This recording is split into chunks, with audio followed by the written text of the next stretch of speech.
Hi viewers, welcome to the Mallu sports zone. വളരെ ആവേശകരമായിട്ടുള്ള മുംബൈ ഇന്ത്യൻസും RCB തമ്മിലുള്ള മത്സരം കഴിഞ്ഞിരിക്കുകയാണ്. നമ്മളെല്ലാവരും പ്രതീക്ഷ പോലെ തന്നെ ഒരു വലിയ റൺമഴ തന്നെയാണ് വാങ്കഡയിൽ ഉണ്ടായത്. ടോസ് നേടിയ ഹർദിക് പാണ്ഡ്യ മുംബൈ ഇന്ത്യൻസിന് വേണ്ടി ബൗളിംഗ് തിരഞ്ഞെടുക്കുകയായിരുന്നു.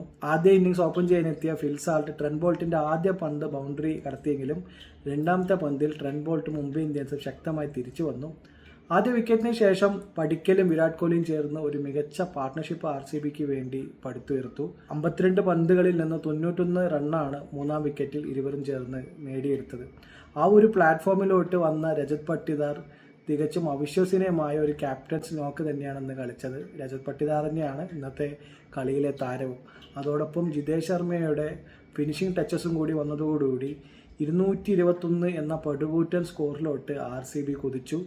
222 എന്ന വിജയലക്ഷ്യവുമായി ഇറങ്ങിയ മുംബൈ ഇന്ത്യൻസിന് വേണ്ടി രോഹിത് ശർമ്മയും റിക്കൽട്ടനും മികച്ച തുടക്കം നൽകാൻ ശ്രമിച്ചുവെങ്കിലും യാഷ് ദയാലിൻ്റെ ഒരു കിടിലൻ ഇൻസ്വിംഗറിൽ രോഹിത് ശർമ്മ ബൗൾഡായി കൂടാരം കയറി. അതിനുശേഷം വന്ന വിൽ ജാക്സനും കാര്യമായി ഒന്നും ചെയ്യാൻ കഴിഞ്ഞില്ല. കൂടെ സൂര്യകുമാർ യാദവിൻ്റെ വളരെ സ്ക്രാച്ചി ആയിട്ടുള്ള ഒരു ഇന്നിങ്സ് ആണ് ഇന്ന് നമ്മളെല്ലാവരും കണ്ടത്.